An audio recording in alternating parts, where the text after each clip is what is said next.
L'échange que vous allez entendre est un entretien épistémique.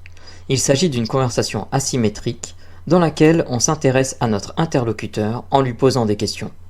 Au travers de celle-ci, nous cherchons à comprendre les raisons qui motivent son avis. L'objectif principal de cette forme de conversation est de passer un moment agréable et mutuellement enrichissant. Intéressant. Donc, j'accueille ce vilain petit canard, et j'ai bien mis un A et pas un O. Bienvenue à toi, Bobby. Oh. Oui, bah heureusement. Bonsoir. Je suis désolée, tu vas pas pouvoir me cuisiner, je suis déjà passée au four là pendant 15 minutes. Avec les oranges ou sans les oranges? Non, sans les oranges, c'est pas bon. Pourquoi vous mettez des fruits avec la viande? Ah, parce que... Ouais, c'est vrai. C'est vrai. On devrait faire un live épistémique sur le sucré salé. Bon, j'ai cru comprendre que tu étais en train de bouillir chaud patate sur ce sujet. Donc, eh ben écoute, tu connais la sentence. Tu es condamné à discuter avec Russell pendant 15 minutes en face-to-face. Je le dis juste ici, je préciserai, puisque quelqu'un m'a demandé d'avoir ma version, je l'expliquerai après, mais c'est de mes lives dont on parlait. Et je vous avoue que ne pas déclencher le micro a été très dur pour moi. Voilà, je voulais au moins dire. Je t'encourage, bravo Bobby. Bravo, mais je te propose, si tu souhaites, à la fin du live, pendant le débriefing, tu reviens avec ton truc de modo, et puis on te fait monter pour que tu puisses libérer cette tension qui doit bouillir en toi. Ça doit être horrible. Et franchement, je te félicite, te connaissant un peu, je te félicite pour cet effort surhumain, sur-canard même, que tu fais en ce moment.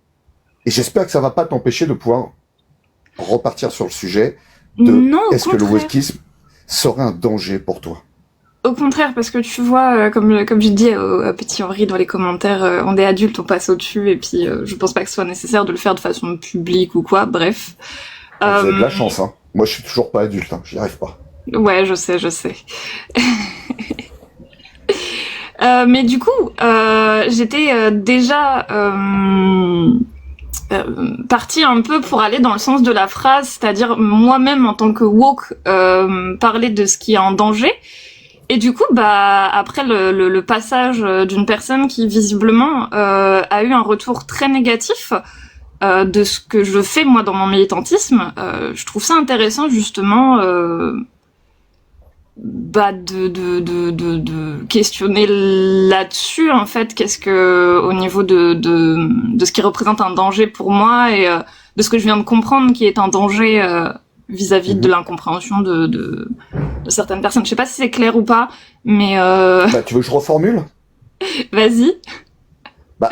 Toi, déjà, tu te présentes comme une personne woke, et même si c'est compliqué parce que tu bouillonnais, tu es quand même assez ok sur le fait de te faire remettre en question sur la façon dont tu abordes le sujet du wokisme. Et pour toi, c'est intéressant de comprendre ça, peut-être pour soit changer des choses ou soit comprendre un peu mieux l'autre personne. Voilà, ça, je ne pourrais pas en dire plus. Ouais, et que le format épistémique rend la chose frustrante de pas pouvoir discuter avec lui directement, mais tant pis, c'est pas grave, on va justement... Alors, je t'invite à faire une chose, je sais pas s'il est encore là, abonnez-vous l'un à l'autre, et puis filez-vous un rencard sur Discord pour en discuter, parce que je pense qu'il est, tout comme toi, très ouvert à pouvoir échanger calmement et essayer de comprendre des choses, et c'est un peu la démarche que tu essayes de me proposer là, en disant, c'est intéressant la remise en cause, ça peut me permettre de comprendre certaines choses, soit chez l'autre, soit chez moi. S'il en a besoin, y a pas de souci. Ok. Donc. Bon. Alors toi, en tant que woke, est-ce que tu te considères être dangereux?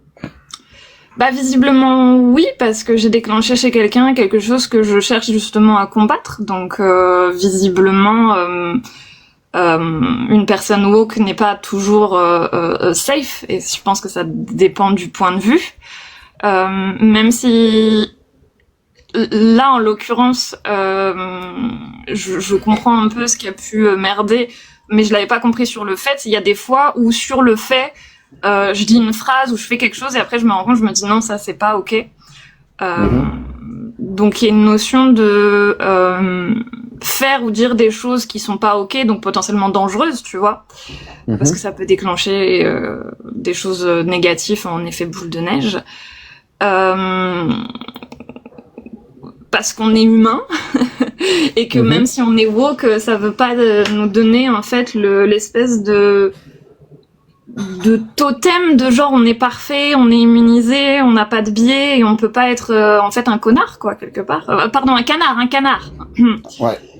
Voilà. Alors, je peux me permettre de reformuler pour être sûr de bien comprendre parce que c'est intéressant et j'aime beaucoup ta façon que tu as pour le coup d'aller te questionner, remettre en cause un peu ta pensée par rapport à tout ce que tu as entendu. Un élément important, c'est que tu dis que tu te rends compte à travers un certain témoignage que d'être woke, c'est pas forcément être safe. On peut potentiellement provoquer un sentiment de danger chez certaines personnes, et le fait d'être woke, il n'y a pas un totem d'immunité qui dit que quand t'es woke, t'es irréprochable sur ta façon d'être ou ta façon de communiquer. Est-ce que c'est bien ça? Ouais, surtout la façon de communiquer. Merci, t'as rajouté ça, je l'ai pas dit, mais je pense que tu connais un peu ma méthode et tout. La façon de communiquer, c'est quelque chose de très important pour moi. Et je suis conscient et je travaille dessus depuis, au moins depuis qu'on se connaît, même avant. J'en suis témoin. Oui, parce que tu vois, tu t'as dit tout à l'heure te connaissant machin, c'est que en fait j'essaye de travailler sur moi, non pas pour faire plaisir aux autres et donner une image de regarder le grand McToy, il est oui parce que c'est McToy derrière ce compte, il est irréprochable, il est parfait, il est voilà gna gna gna. C'est juste pour moi-même parce que j'ai pas envie déjà d'être toxique pour les gens qui m'entourent. Et moi-même, je pense que si je veux faire passer des messages qui me tiennent à cœur, comme celui-là, le message du wokisme à la base, c'est que on veut plus de discrimination en fait. Tout à l'heure, j'ai entendu beaucoup le mot tolérer. On veut plus être toléré. On est là, on existe. On en a marre de cette situation et on veut que les choses, en fait, elles bougent, mais elles ne bougeront que si les gens se rendent compte de ce qu'ils font. Et nous, les premiers. Si on n'arrive pas à se rendre compte nous-mêmes des dangers, tu vois, des insécurités qu'on provoque, on peut pas réclamer ça des autres. Donc le woke est le premier à devoir se remettre en question et à se déconstruire. Et ça, c'est le travail d'une vie, quoi. Écoute, franchement, moi, je ne peux que saluer ta démarche épistémique et de remise en cause sur ce sujet. Je trouve ça bravo, quoi. C'est très bien. Pour le coup, je vais pas te faire une échelle de valeur. J'ai envie de partir sur un truc un peu innovant. Si tu es d'accord avec moi, je te propose qu'on fasse une expérience de pensée, un jeu de rôle, où toi, si tu devais convaincre quelqu'un que le wokisme représente un danger, quels pourraient être tes meilleurs arguments? Je pense que j'utiliserai les choses que souvent j'ai entendues de la part de gens qui trouvent le wokisme extrême et qui ont réussi à me dire pourquoi ils le trouvaient. Et souvent on tombait plus ou moins d'accord. Donc soit c'était parce que ils avaient mal compris une démarche, soit parce que effectivement, comme on a dit, c'est pas parce que tu te revendiques woke que t'es quelqu'un d'excellent et que tu détiens la clé de la morale.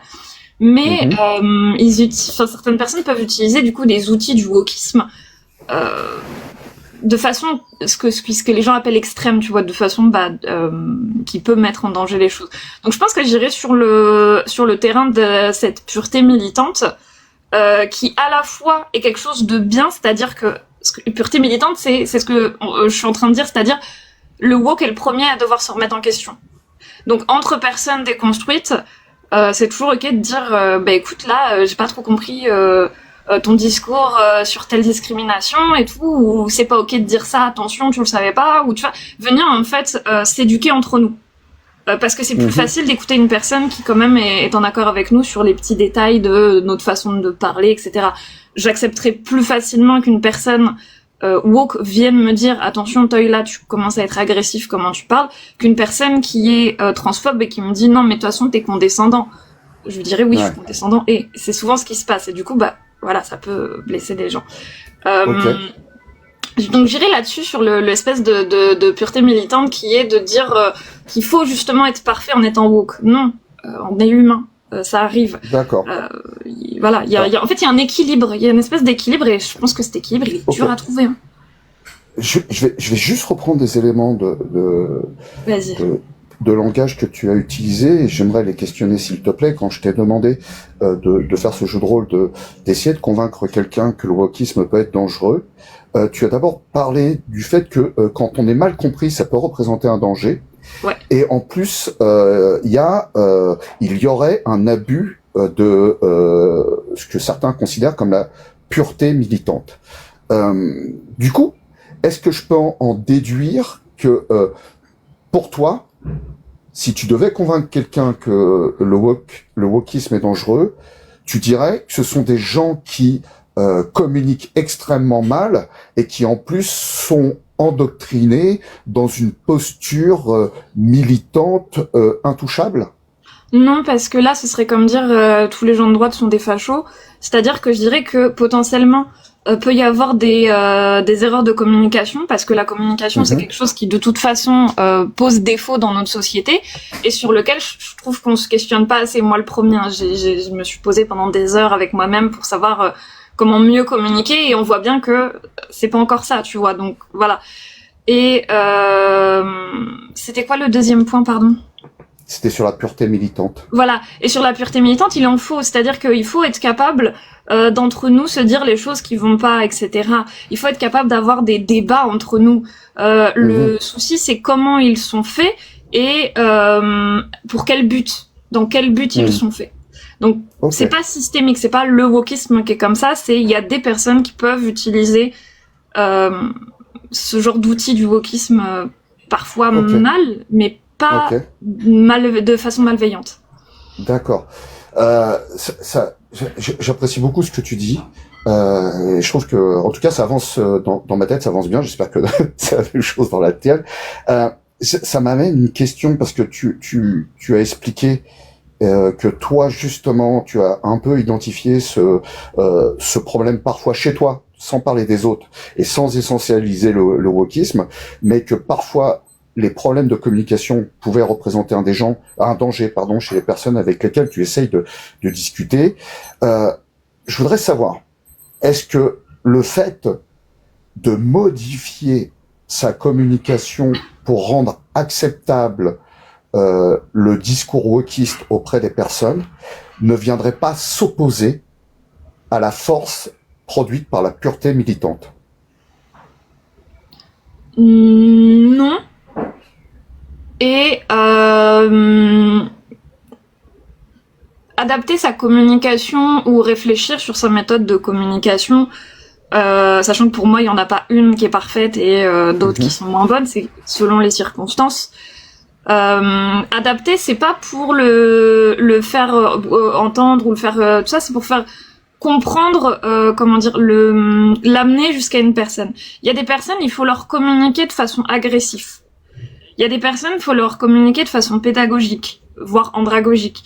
Il y a des personnes, chaque situation a un peu sa méthode. Sur les réseaux sociaux, par exemple, utiliser une méthode de communication qui choque, comme vous faites là sur les entretiens épistémiques, ça fonctionne. Enfin, mais ça fonctionne.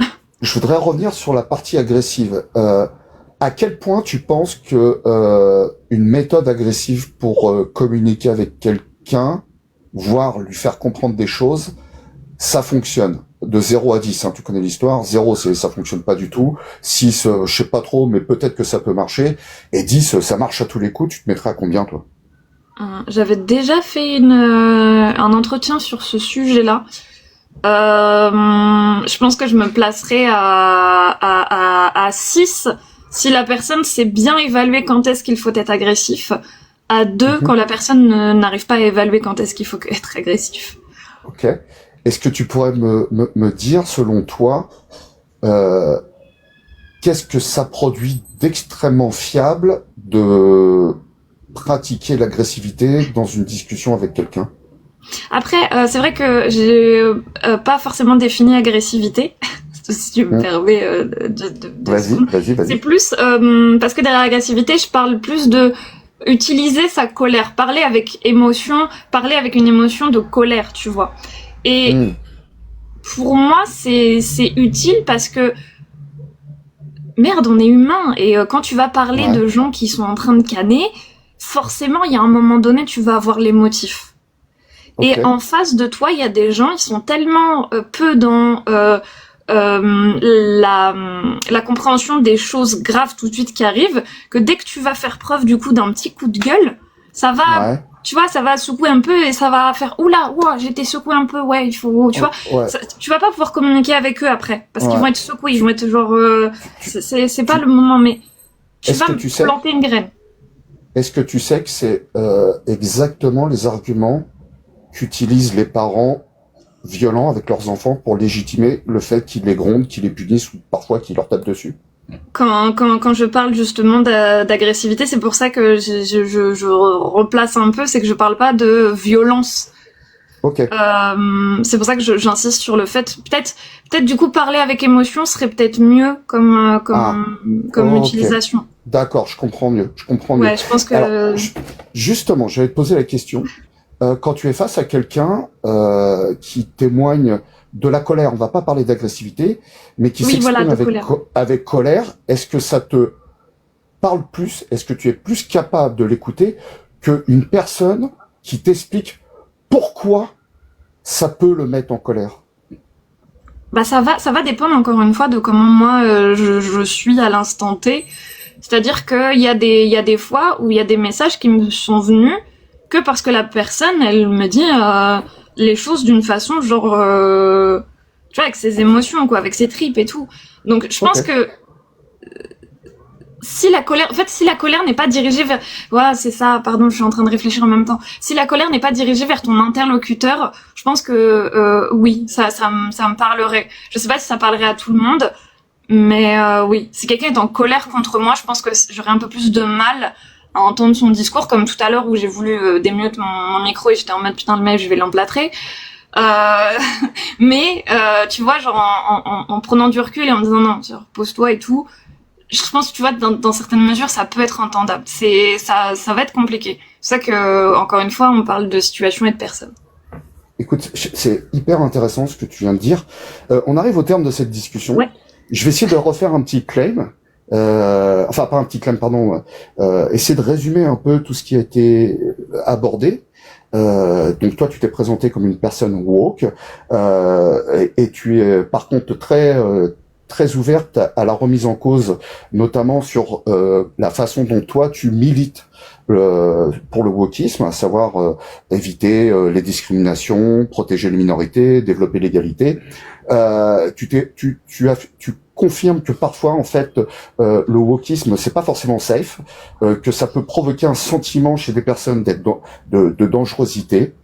C'est pas parce qu'on est woke qu'on est irréprochable, malgré le fait que les wokistes se battent contre la discrimination.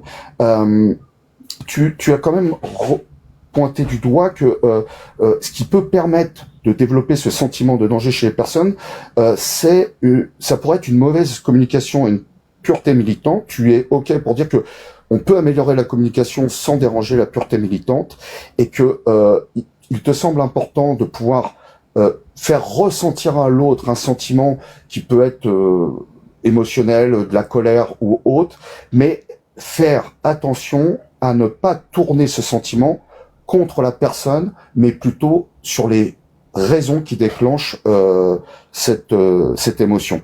Est-ce que j'ai plus ou moins bien résumé notre discussion de 15 minutes, Bobby? Ouais, c'était hyper bien résumé, et je finirai juste sur cette phrase. Expliquer le wokisme de façon robotique, ça pourrait marcher, mais en fait on est humain et au bout d'un moment on a des limites. Et c'est vrai que du coup, comme je disais, genre des fois on peut avoir ce côté dangereux parce que on a justement ces limites. Ok. Je vais demander aux trois osios là qui sont en dessous de toi, Galactique, Progix et Clairette, si vous avez une question à emporter pour Bobby.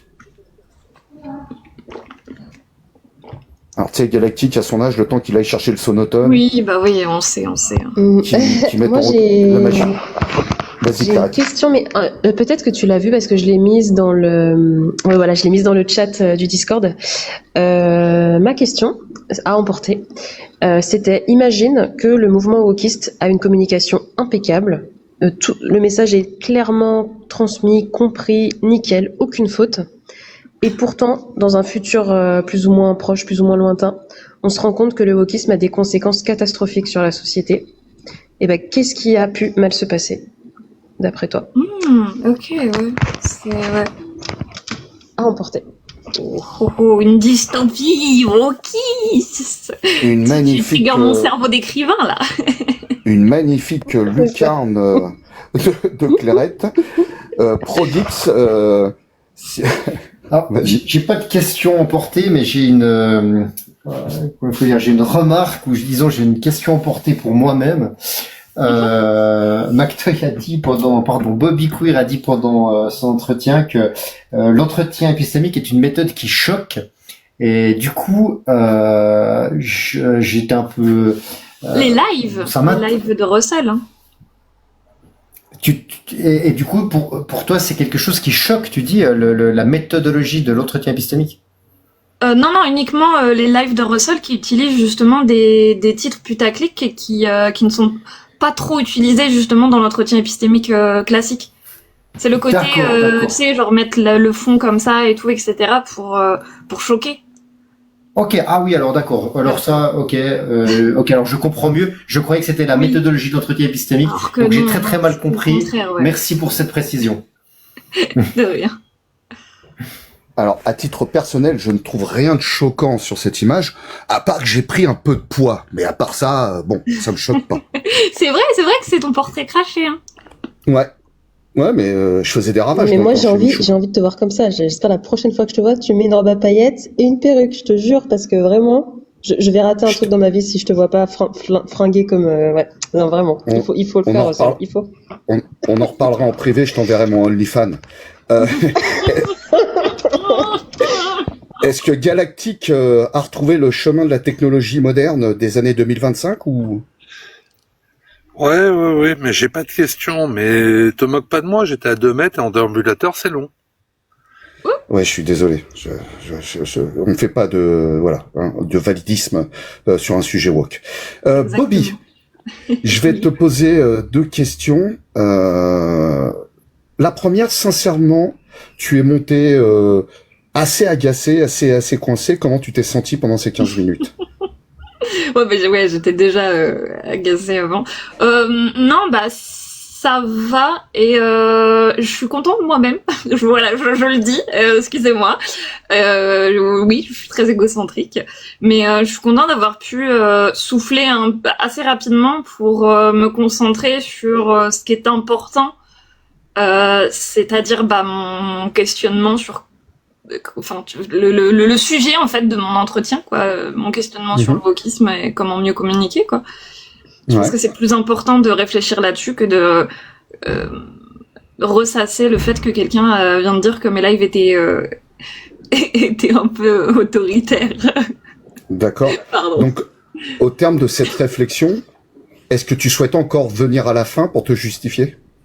Je pense pas que ce soit nécessaire, même avant, là, au début de l'entretien, j'étais en mode, comme j'ai dit, si vous voulez en privé, ceux qui m'ont demandé, je leur donnerai ma version, y a pas de souci, mais je pense pas que faire ça de façon publique, ça concerne qui que ce soit. Ok. Bon, je vais t'envoyer une balle perdue, vite fait, parce que les gens ne savent pas. Bien sûr, on se connaît avec McToy, qui se cache derrière ce vilain petit canard. Pour info, pour ceux qui savent pas, la première fois que je suis arrivé sur le live de McToy, en moins d'1 minute, j'ai été ban ou mute. Oui. Il a fallu que notre panda national Asalia vienne me jeter une bouée de sauvetage et me ramène à bord du bateau. Et vous voyez, maintenant, ça fait 1 an et demi qu'on est poteau et que tout se passe bien. Donc, comme quoi, on a tous droit à l'erreur. 2 fois. Moi, le premier. 2 fois, j'étais mute. Ouais, 2 fois, ouais. Mais ça arrive avec plein de gens avec qui je m'entends super bien aujourd'hui, hein. C'est problème de communication. C'est-à-dire que je démarre au quart de tour et effectivement, il y a des gens bien, des fois, qui prennent des balles perdues. En tout cas, bravo à toi pour ce cheminement. Ben merci, toi aussi t'as fait beaucoup de cheminement depuis qu'on se connaît, hein. Je renvoie la balle. Ah, c'est gentil. Ouais, j'ai appris beaucoup de choses. Merci d'ailleurs aux copains, copines et tous les autres de ce mouvement wokisme qui, alors on n'est pas toujours d'accord. C'est le moment amour et papouille. Pardon. Mais j'ai appris pas mal de choses. Bon, je te vire le canard parce que parce qu'il y a trop d'amour là, il y a trop de volonté de voilà. Allez,